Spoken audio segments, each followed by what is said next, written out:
we get started? Good afternoon. My name is Michael Trick, and it's my pleasure to be the Dean here at Carnegie Mellon University in Qatar.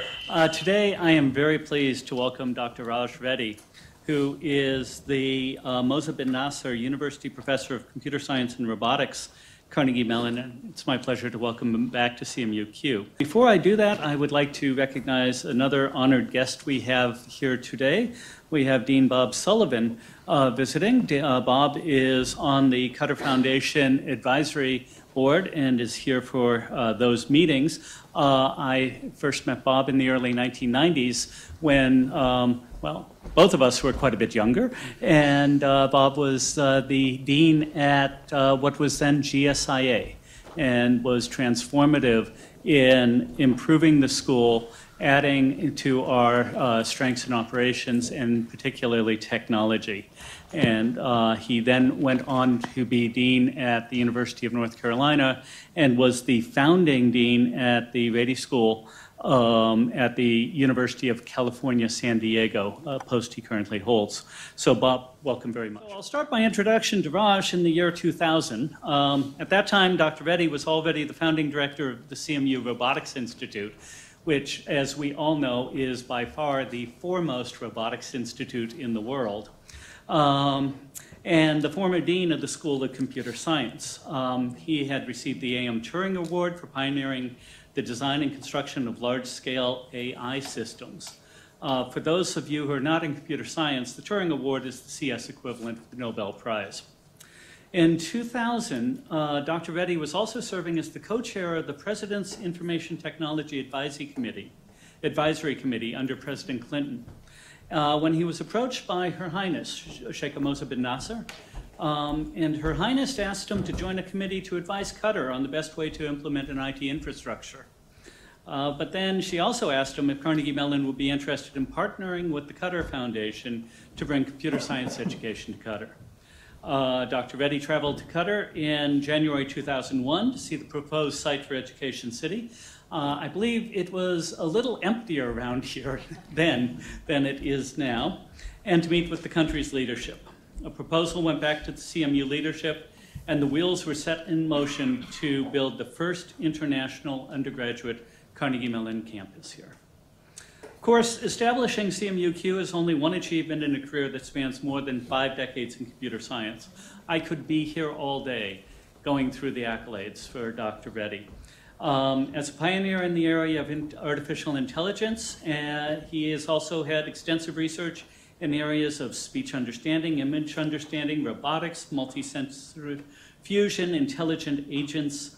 He is a member of the National Academy of Engineering and the American Academy of Arts and Sciences.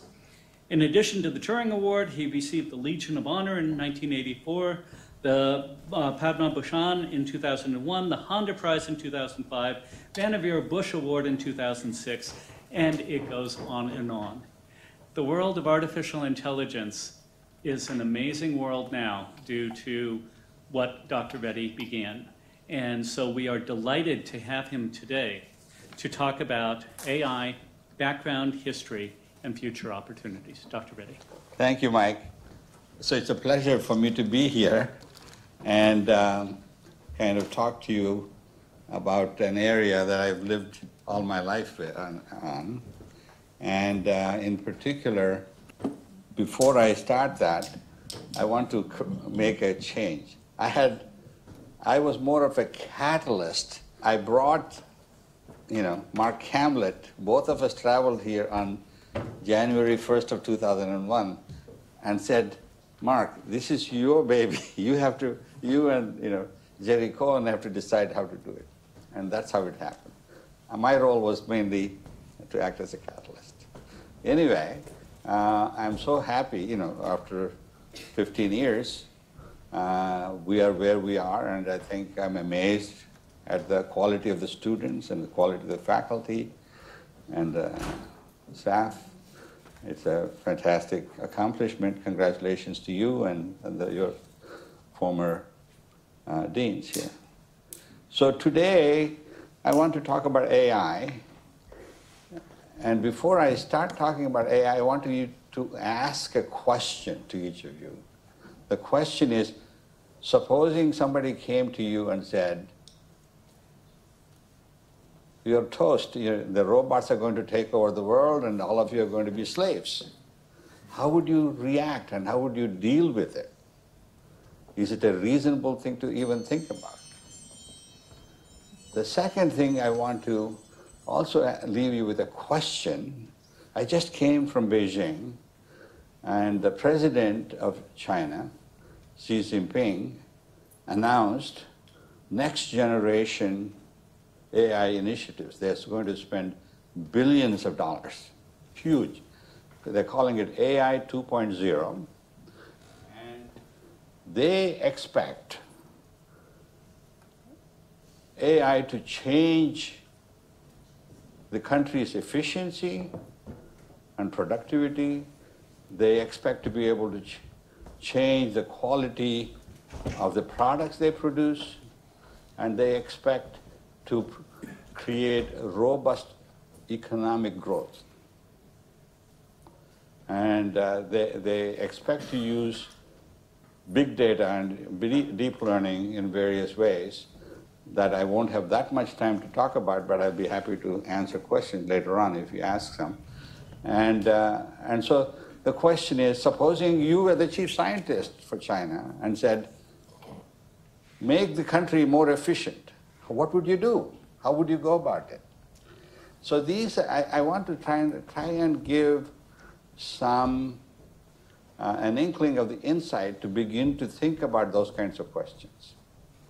Before we start the background and AI and so on, I first want you to kind of demystify this hype and misinformation. There are a lot of mistaken assumptions. AI will not replace human beings. AI will not kill us. AI will not enslave us. And AI will lead to the loss of some jobs, but more jobs will be created. So the important thing about this is many of these statements are being made by people who are eminent, but they have never worked for a day on AI. You can trust me. I have been in AI from the beginning. I started my AI career in 1963. I was a graduate student at Stanford. That was the year we got the first funding from Licklider at DARPA for AI research at MIT, Stanford, and CMU. Why those three places? That's where the founding fathers of AI were. Minsky at MIT, McCarthy at Stanford, and Newell and Simon at CMU. And that's where we all started. And I can tell you, when we started, what were we thinking about? We were simply asking the question, can AI automate tasks that are usually thought to be uniquely human? Can they walk? Can they hear? Can they see? As well as, can they prove theorems? Can they play chess? Because we thought if we could do such tasks using computers, that would give us some insight into the nature of intelligence, right? And it turns out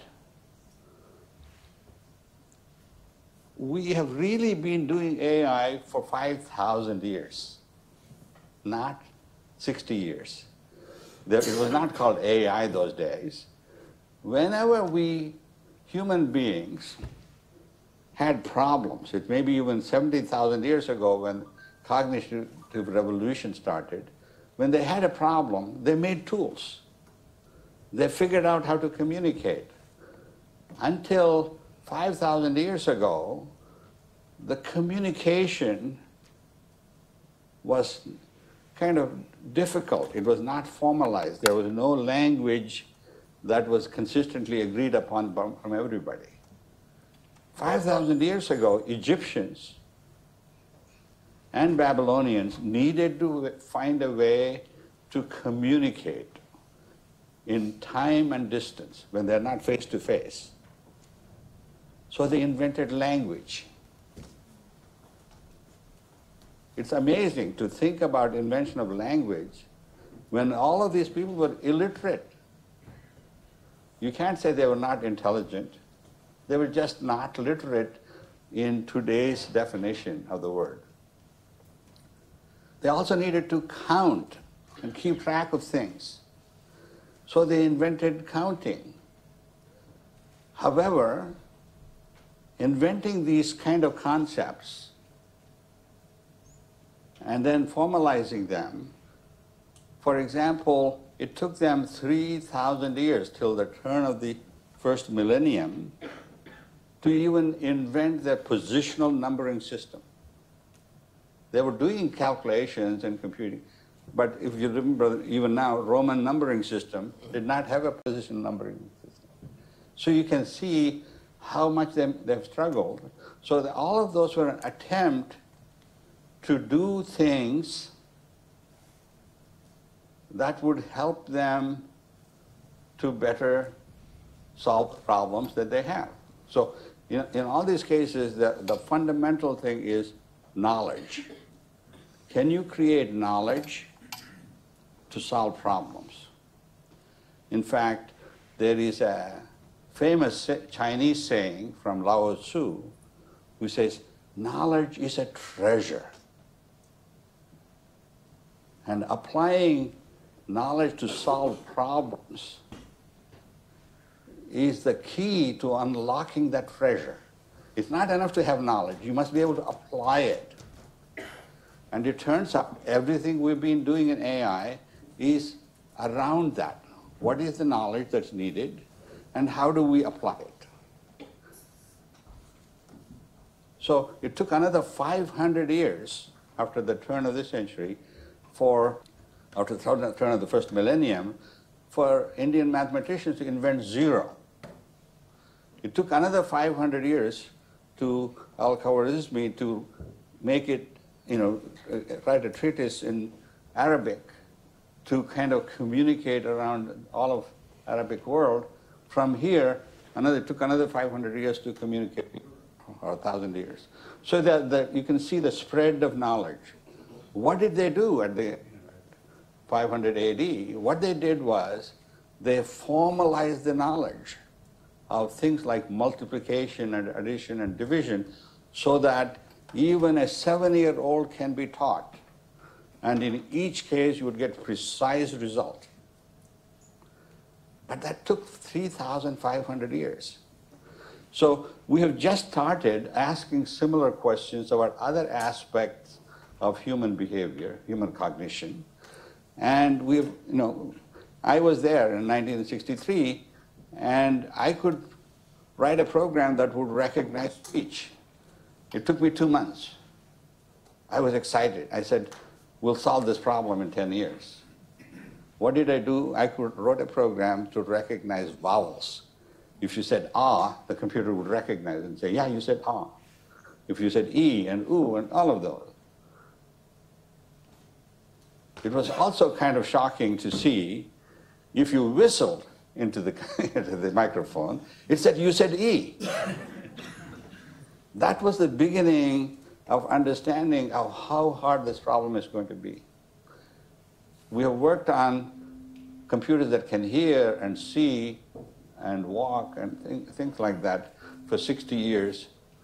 We're just beginning. And we are nowhere close, but there are a lot of things we can do. I will kind of go through some of the advances, but nevertheless, to be able to achieve human-level performance in each of these things is going to take a long time. We're not there yet, and it may take understanding speech, understanding language, understanding images, understanding everything we do is going to take a long time. So if anyone comes and says to you, computers are going to take over the world, or AI is going to take over the world, they just don't understand the difficulty and complexity of intelligence. So I wouldn't be surprised if we spend another 1,000 years before we get anywhere close. But even if we did, that's not necessarily the final word. So basically, I just want to kind of give you a quick background. Early attempts were prove theorems and play chess and solve puzzles. Later, in the early 60s, we worked on speech understanding.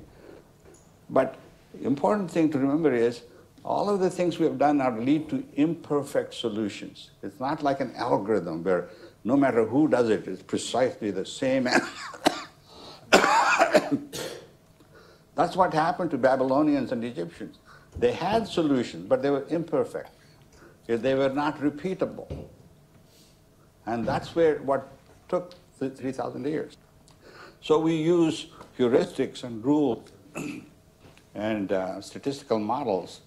And the other thing that's unique about AI is the algorithms that we write are not step 1, 2, 3, 4, 5. They're non-sequential. You do this, depending on what the result is, you do something else. It's context-specific algorithms. And these are different. Rule-based systems are different in that way than conventional programming, right? So basically, as I said, AI is mainly the idea of using knowledge to solve problems. But you need the knowledge in the first place. You need to create the knowledge because it doesn't exist. Nobody has ever written a book on how the brain recognizes speech. We all do it. Even an illiterate person on the planet can understand speech. But we can't make this do it. And this is the fascinating aspect of it.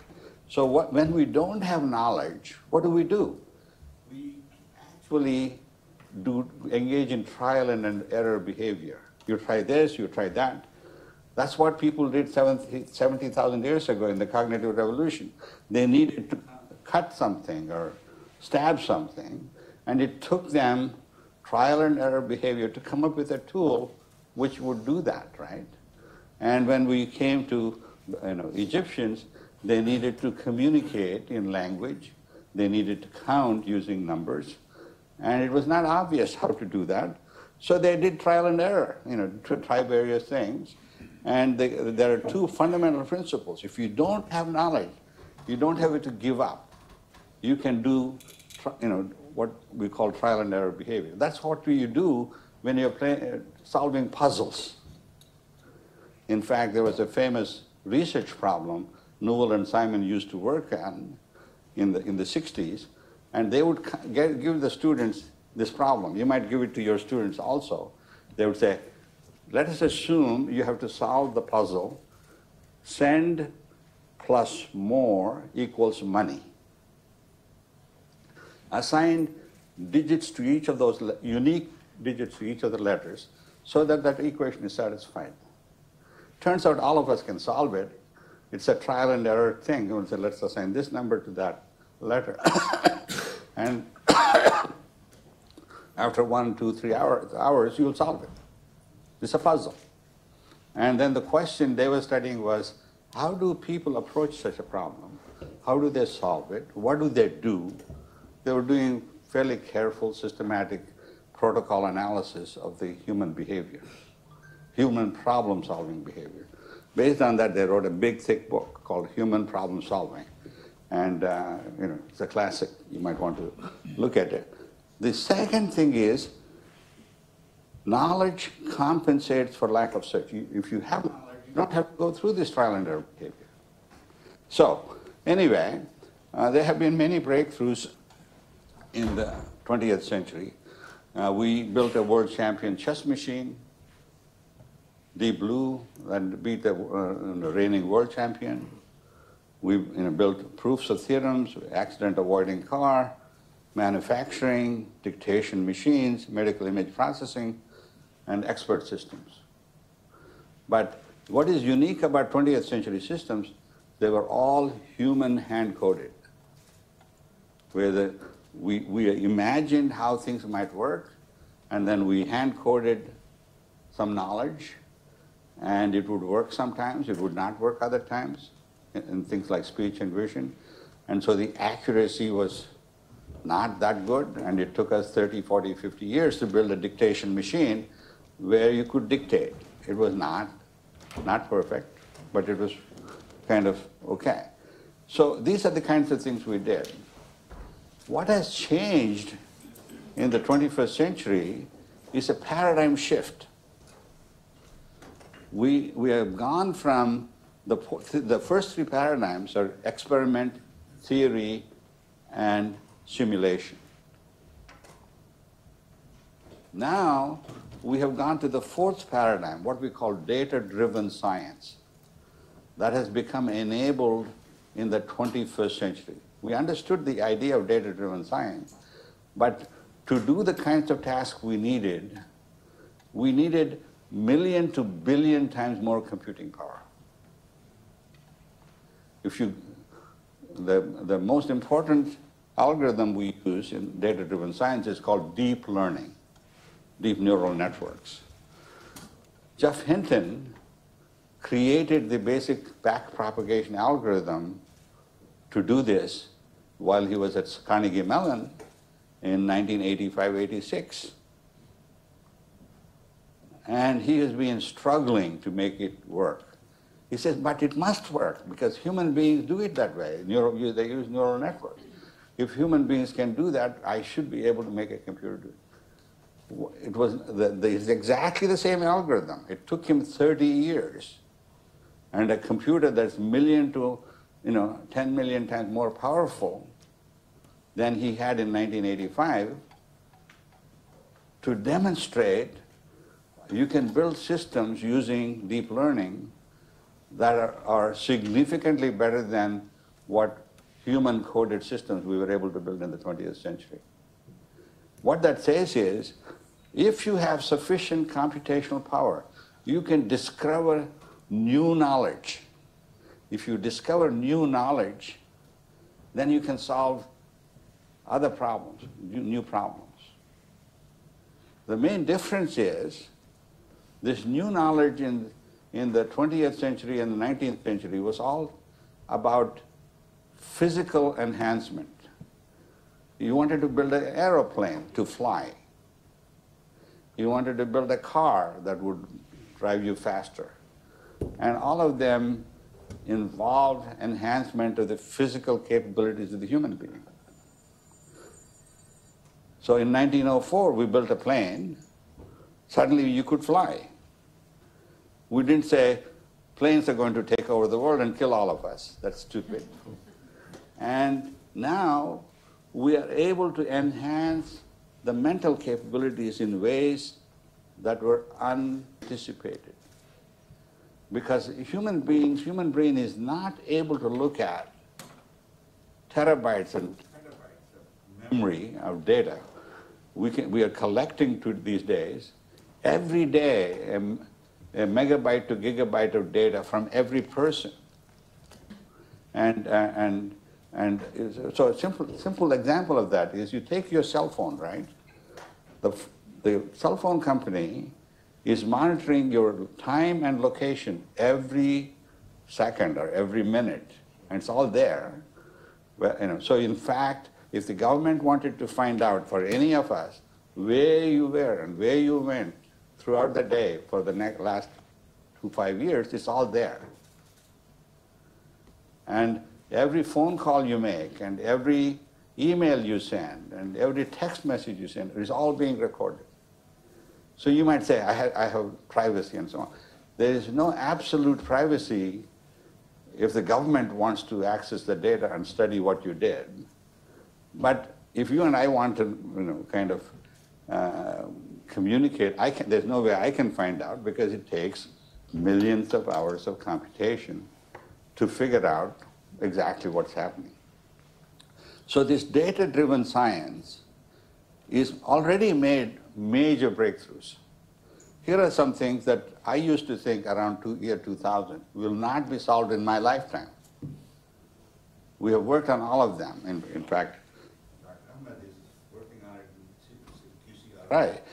Language translation. Can you go from any language to any other language? Speech-to-speech dialogue. If I speak in Hindi, and can you hear it in Arabic? That's an easy problem. If I speak in any Western language and translating it to Arabic or Hindi is much harder. And speech to speech says, not only do you want to translate, but you want to understand speech and then translate and then resynthesize speech. I'll come back to this. Remember that particular advance we have made of how it's going to change the whole planet. It will change the entire population. Half the population of the world which don't have the benefit of computers today will now become enabled. I'll come back to that. So autonomous vehicles, cars that drive themselves. We started that at Carnegie Mellon in 1984. We demonstrated in 1995, no hands across America, where you could drive from one side to the other without hands on the steering wheel. And IBM question answering, deep question answering systems, Robo Soccer, and World Champion Poker, and AlphaGo, many game playing programs which were thought to be impossible are now suddenly solvable. All of them because we are using big data and machine deep learning algorithms with access to 1,000,000 times more computing power. And since human brain is not able to cope with that much data, in fact, Herb Simon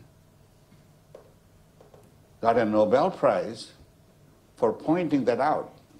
He said in his 1949 paper, when people make decisions, they cannot deal with high complexity. All that they do is find a plausible solution. They don't look for optimal solutions. All the economists say, let's find an optimal solution. What he said was, human beings don't do that. They find a satisficing solution. And for that, he got the Nobel Prize, because he predicted human behavior in ways that was never predicted before. Anyway, so the important thing here is we are now in a different world where human beings may not be able to discover things, but using 1,000,000,000 times more computing power, which will, than what we had in the 70s and 80s, we are able to discover things that are going to transform our world, right? And so it turns out, I said to you about, remember the fact we can speak in any language and it can be heard by the other person in some other language, speech-to-speech translation, speech-to-speech dialogues. So what I know already many companies are working on is the possibility that you will have uses of computers that will not have keyboards, that will not have touch. The only thing you do with computers is speak. You speak to them and they'll speak back to you. Just like human-to-human interactions. I don't go and touch somebody and say, do this. I don't show them an image. I may show them occasionally a piece of paper with something written on it. And most of the time, it's speech-only interface. So if you can assume that technology already exists, which it does, and if we can assume that the computers are powerful enough so that you can speak in any language and the recipient can hear in some other language. This was actually demonstrated in live, real-time demonstration by another Carnegie Mellon alum, Rick Rashid, who was the vice president at Microsoft. He gave a talk in 2012 where he was speaking in English.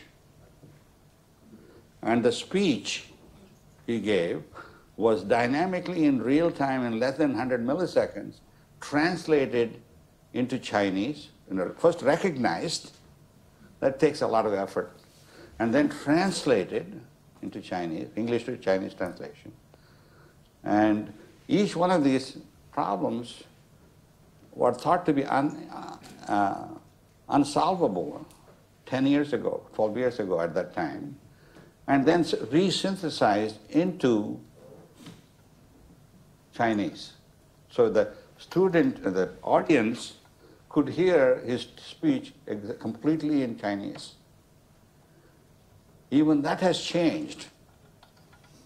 More recently, in the last 3-4 years, when Obama went to China, he spoke in English and said, welcome, or whatever he said, and his speech was translated. When Trump went, his speech was translated into Chinese. The main difference between 1912 technology and now is we can make speech sound exactly like Trump. Not some robot synthesis, exactly like Trump, with his vocal characteristic, with his intonation and everything.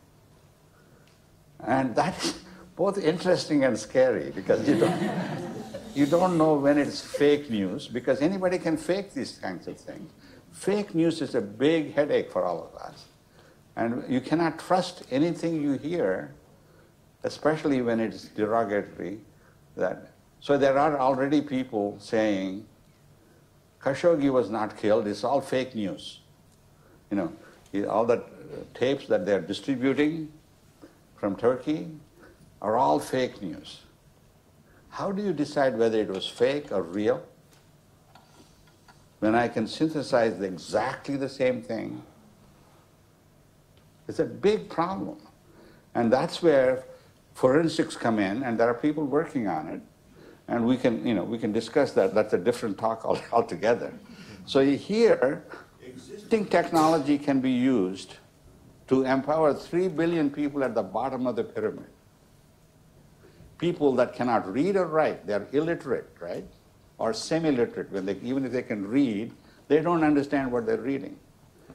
It's like if I gave you some English words, you might know English, but you're not that fluent with it, and you read a sentence, you don't know what the hell it's saying. And that happens to me when I'm reading a biology textbook. I don't understand half of the technical words. I say, what does that mean?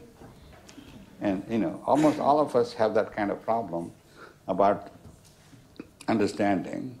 But and their incomes are less than $3 billion a day. The semi-literate cannot read or write. The only way they can communicate with the computer is through speech. And now finally, if you have used Amazon Echo, we are able to have systems where you can just speak. You don't have to look at them even. You can be facing in some other direction and say, Alexa, call my friend so-and-so. And it'll call. And that's exactly how you would interact with your secretary, assistant. You speak to them and they do whatever they do. And so we are entering an age where intelligent agents will do many of these kinds of personal assistants, only speech to listen. So basically, there are many things that even an illiterate person would be able to do, given such a system. You might say, they don't need a computer, advanced technology and so on. And you would be amazed the number of people with smartphones in Africa and India and in China who are semi-literate. So these systems can be used by illiterate people for entertainment and education. I already said, if I wanted to watch Gone with the Wind, the movie, except I don't understand English, it will be completely translated into your local language in real time as it is playing. And that technology exists. The only thing that does not exist is this speech-to-speech translation only works for about 6 to 10 languages today. There are many other languages, about 100, that are spoken by 10 to 100 million people each. And we can actually get there, and all of them will then be able to entertain themselves with all the movies and TV shows and everything produced anywhere else. It's a huge market, actually. The same is true with education, and I don't know how many of you have come across Salman Khan's Khan Academy lectures. All the high school education, mathematics, physics, chemistry, English, are all there, free. Except if you don't speak English with American accent, then you're out of luck. So with this type of technology, Now everybody can not only listen to Khan Academy lectures in their local language, but you can also actually interact with the system by Alexa-like intelligent assistants. Buying and selling, one of the richest companies in the world now is Amazon, the richest company. The richest founder of technology companies, Jeff Bezos, is now the richest person on the planet. He did not exist 20 years ago. He existed. But the richness of the company and it was not known, right? So now there are two companies in the world, Amazon and Alibaba, are essentially threatening to provide all goods and services to anyone in the planet. And the way, in order to do that, they have to first deal with half of the population that doesn't read or write. So you need to build intelligent interfaces where you can order whatever you want in your local language. And I'm telling you it can already be done. It just hasn't been done for some of the orphan languages. But when it's done, you can order anything you want and it'll appear in your doorstep in 24 hours or less. And that all of that is just waiting to happen. It's already happening in countries like India and not in India, in China and USA. In India, if you live in a city, the same thing happens. But they're not yet logistically set up to deliver them into a remote village. And it'll happen, I guarantee you. And so buying and selling, communication. All of you probably already use WhatsApp. 5 years ago it was non-existent. Now everybody, they don't even type to it. Even though you can, it's easier to just speak and do a video recording and send it off. And that's what is happening in communication. And what that means is, even if I'm illiterate, I don't have to learn how to read or write. I can send a message to my grandson and say, and it's not very, you may think I need to be able to look at the phone and understand the letters and so. You don't. It turns out, people learn by example, and then they can recognize the icons. They can, touch and in the future you don't even have to touch it. You just use Amazon Alexa type device where you just speak to it and then it'll do it. So banking and online voting and all of them require speech recognition, spoken dialogue, speech-to-speech translation. Okay. So this, if you kind of do the multiplication of 3 billion people with $3 a day, of $10 billion a day, multiply that out, it's not actually $3 a day, it'll be $10 a day if you add the semi-literate people. But as we all know, even educated people use these things. So the economy you're talking about is roughly $10 trillion to $20 trillion of the world trade will happen through these interfaces annually. Because now you're bringing in all these illiterate people who were not previously empowered. There is a concept called network effect, Metcalfe's law. When you double the number of users on the internet, the economic activity quadruples, quadruple, because the number of interconnections is the square of the number of people, okay? The economic activity doubles. And that is basically the thing that will drive. So today, the economic activity of the global GDP is $100 trillion. Even if you don't use AI, even if you don't do any of those things, just if you can get everyone connected, what I call a fully connected planet, then the economic activity will go from 100 trillion to $400 trillion. And if with use of intelligent agents and improved efficiency that China and others are trying to do, In 10 to 20 years from now, the world will be at $1,000 trillion. We'll come back to that, in a minute. So in the meantime, what else might happen in the future? So there are two things that I think will surely happen. They're not there yet. One of them is called Cognition Amplifiers, or if you want a simpler word, intelligence amplifiers, that enhance the human capabilities to do the task faster with and less effort. We already do lots of things, like we pay bills, we answer phone calls, and various other things. What these cognition amplifiers do is they will take over many of the routine, boring things you do, and will do them. Paying bills is something that we all do. It's kind of painful. And they will simply say, oh, there's a bill that came, and it was okay bill, and I paid it. And they won't even interrupt me. They'll send me a notification and say, if you don't like it, then swipe left, and then I'll undo it. Otherwise, if you don't do anything, it's okay. If you like it, then try to swipe right, then I'll reinforce it further. What else can you do like that? And there are lots of things that you can do to faster, less effort. Buying and selling. Lots of things that you buy can be bought by your assistant.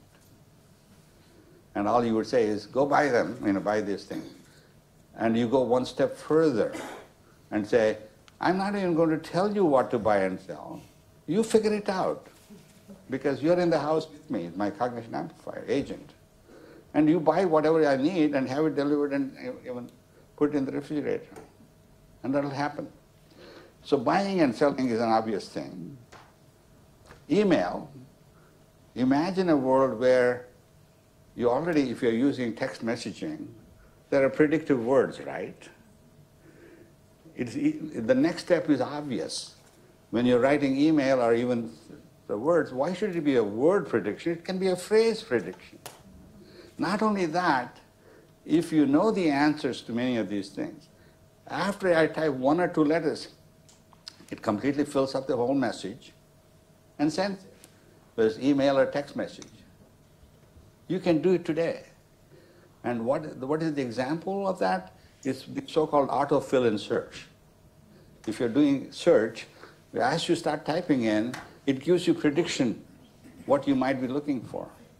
That was one of the best inventions, because I don't want the system to do something, put words in my mouth and say things that I would not say, but I want it to give me the option so that I don't have to type the entire message, but even after I type one or two letters, it is predicting. So that's what a cognition amplifier does. It essentially does things that I know how to do, but it relieves the burden of my having to do it, right? So basically, whether it's news, the same is about news. As you know, the President of the United States gets a personalized newspaper every morning. I'm sure many other heads of state do the same thing. Why can't each of us have a personalized newspaper, which tells us all the important things I should know and you should know based on your interests?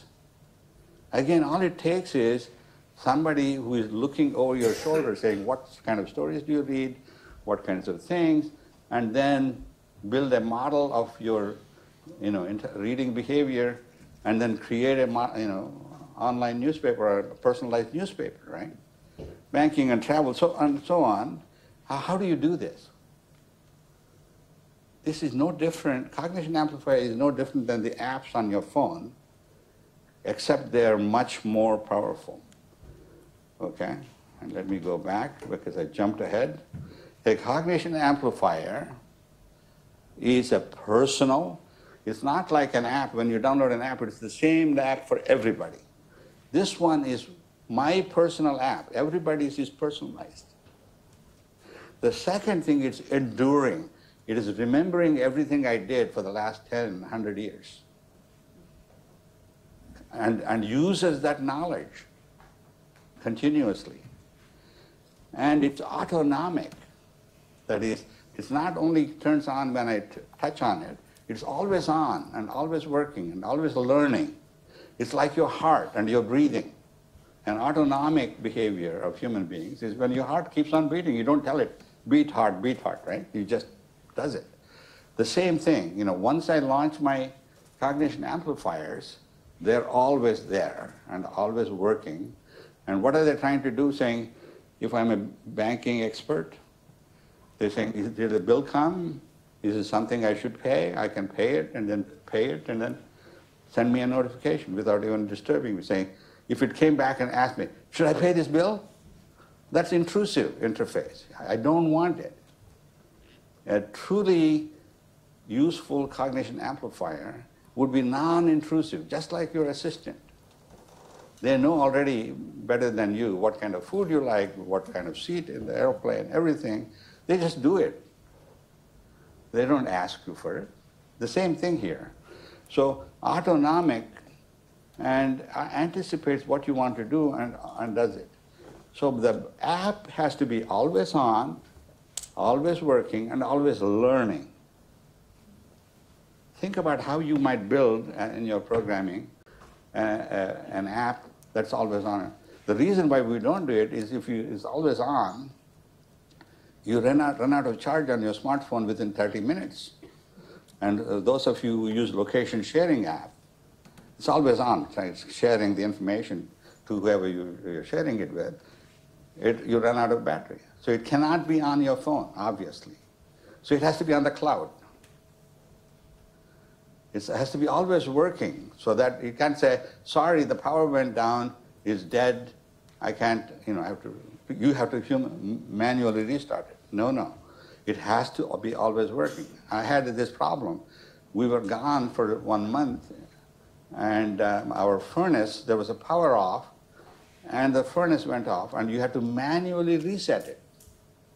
But we were in India somewhere, and the temperatures went down to, below 25 or something, and suddenly all the pipes burst in the house. And we came back to a mess, complete disaster. And it took us 6 months to get into a usable state. That's what you cannot have. It must always be working. You cannot simply, and always learning. So these are the kinds of things that we don't yet know how to do, but we've built some systems like that. But it will be done, right? And so the second thing is, another similar one, it's what I call guardian angels. Unlike cognition amplifiers, which do things that you already know how to do, they're relieving you of the burden, a guardian angel does things that you don't know how to do. Like a plane, when you built it, you didn't know how to fly. Now, once you built a plane, it's the same thing. It's not somehow magical.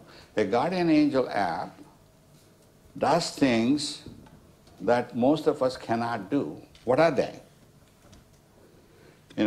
So discover and warn human beings about unanticipated events impacting safety, security, and happiness. As soon as I landed yesterday, I was told, you won't believe it, Doha is flooded completely. I don't know how many of you were stranded, how many of you could not do the things you might have done, but supposing you could have been told by your guardian angel 4 hours before, 20 hours before, saying there's going to be a flooding, and if you're planning to do certain things, you better take care of them before you're not able to even mobile. There are lots of things like that, traffic jams and so on, but most importantly, even earthquakes and tsunamis and all kinds of things can be predicted this way. But that's not all. Guardian angels, if they're truly working with big data and kind of predictive things, they will predict all kinds of scarcities all of would have water, food, energy, healthcare, shelter, transportation, all of them. Sooner or later you run into some problem. You want someone to be paying attention to those things on your behalf and telling you, don't forget this is going to happen, you better prepare for it. It's not guardian angels only for people, it's guardian angels for things also.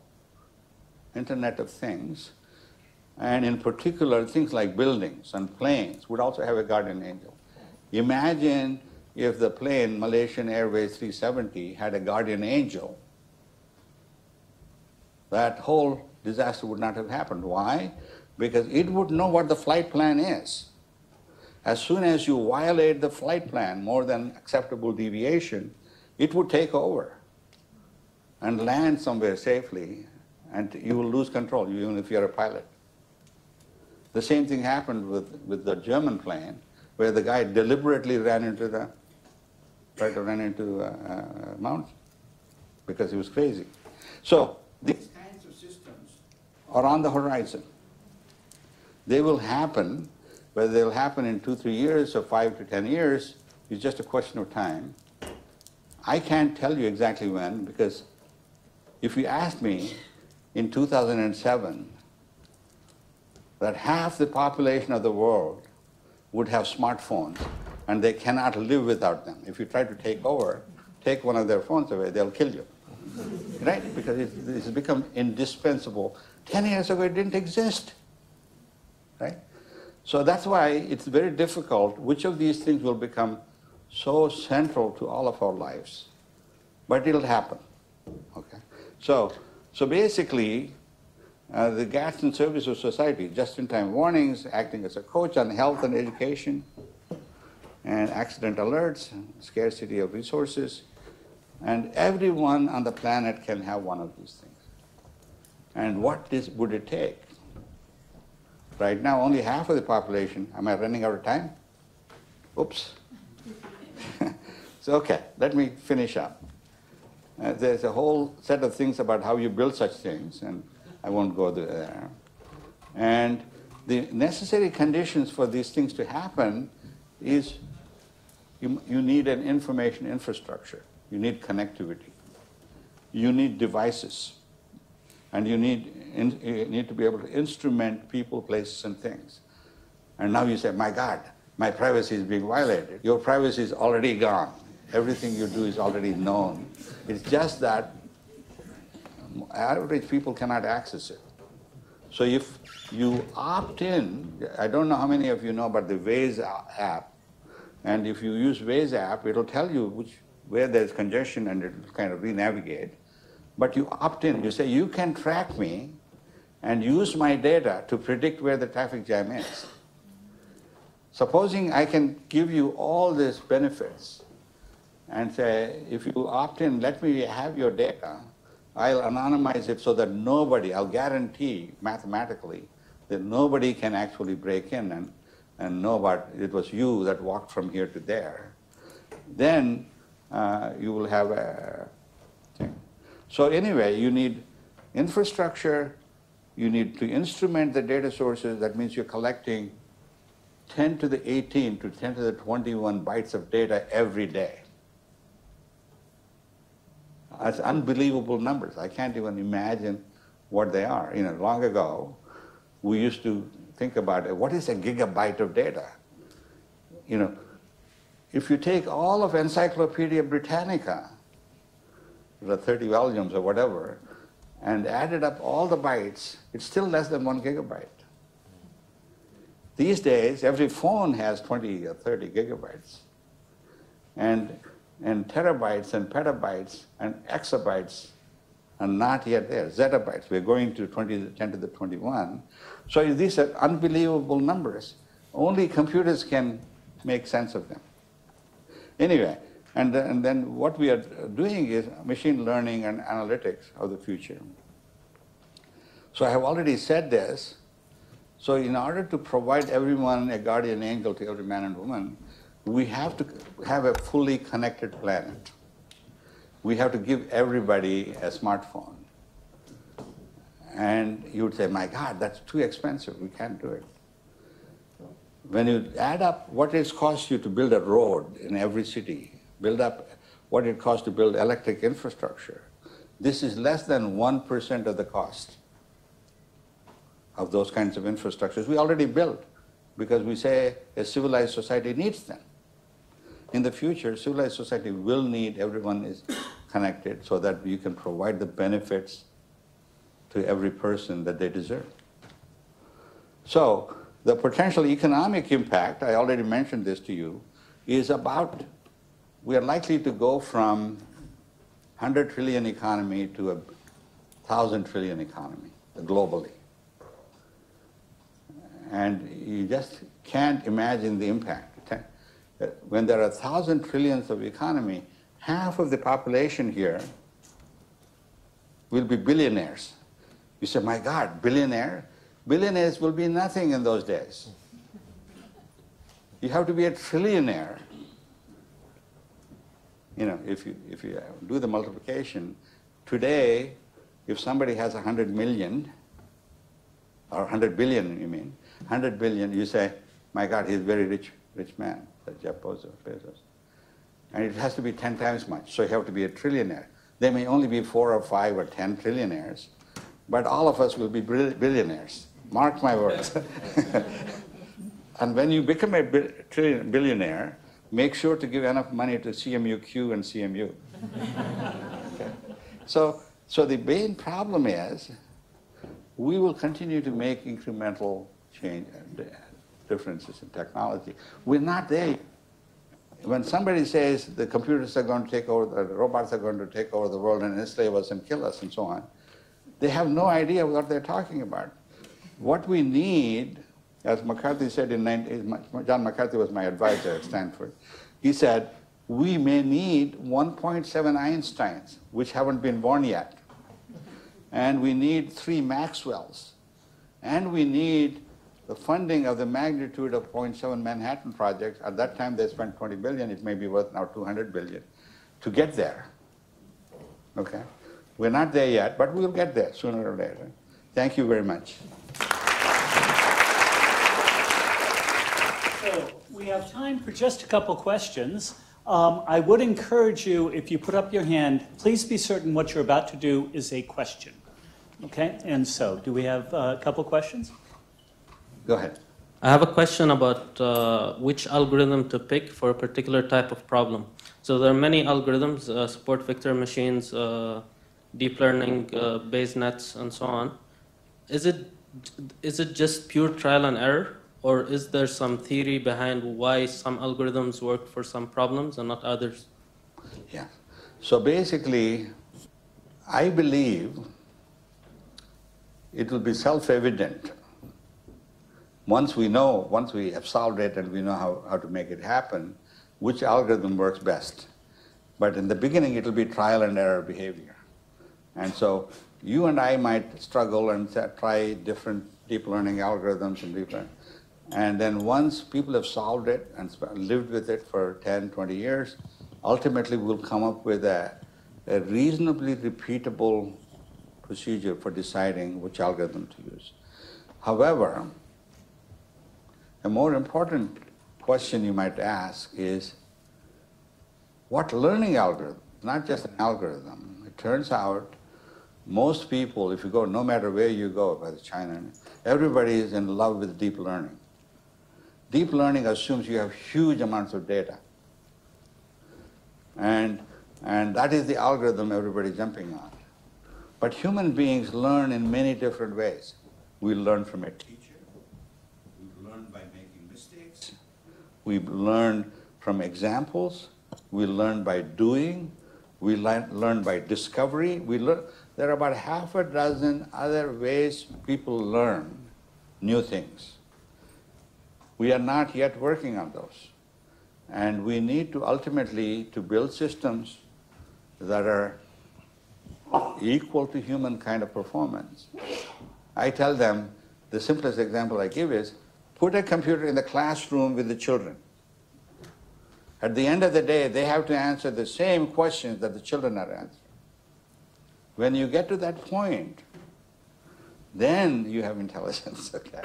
We are nowhere close. Thank you. Any other questions? One more, yeah. Thank you. Dr. Khalid. Thank you, Dr. Rock. Ron Hess of UC Davis spends a good portion of his career dealing with deadly embrace issues between human intelligence and machine intelligence when it comes to flight controllers. As we bring these 3 billion people online through relatively crude interfaces, What's your prediction as far as convergence or divergence of this human-AI interaction that's going to happen at a massive and world scale? Yeah. So my hope is obvious routine things will all be done without human intervention at all. That's what the cognition amplifiers but there will be times where the computer will need guidance. It might not even know how to proceed. It has kind of come across a new thing, and it might come and ask a human being, do you know how to do it? If not, why don't you do it? It may be that neither of them know. The computer doesn't know it has the situation. And I found that kind of situation in 1970 or 80. We were looking at satellite images of pollution, water pollution, other kinds of things. I have never seen those kinds of images. My computer has never seen those kinds of images. There was no way to kind of make sense out of what I'm seeing, and we had to create new knowledge from ground truth and all kinds of things. And that will take time, and so there'll always be problems where neither machine nor the human being will be able to solve. But what we need to see is to make the human-machine interface so seamless. And the example I give is, if I have to hit more than one click to do something, that means whoever designed it didn't do it right. And so one-click interfaces, 1 minute learning time. If you tell me I have to kind of go to school for, a semester to learn how to use this device, then you're completely off. And you need to use all the available modes of communication, not just text, not just clicks, speech, vision, whatever. And I think we need to study a lot more and learn from the brain science. One of the things that we are learning from brain science is the image processing we do. It's instantaneous. When you see your mother's face, you know it immediately, right? And the question is, what is the nature of computation that's happening so that it's instantaneous? There is a professor, Michael Tarr, is a head of the Department of Psychology, but also head of the Brain Science Institute at CMU, who says, by the time you're 6 months old, you have seen so many impressions of mother's face, you're already recognizing it. And when you see the mother's face, you smile. And he has a whole theory of explanation, but I won't have time to explain it. But the important thing to remember is that there is in your brain a mother computer that only recognizes mother. There are lots of things like that we know about how brain does these things, and we need to benefit from that in our human-computer interface design. If there are things that human beings are so good and instantaneous, why build a slow and clunky user interface for the computer? So, thank you. Okay, let's thank Dr. Reddy for a wonderful talk and responses.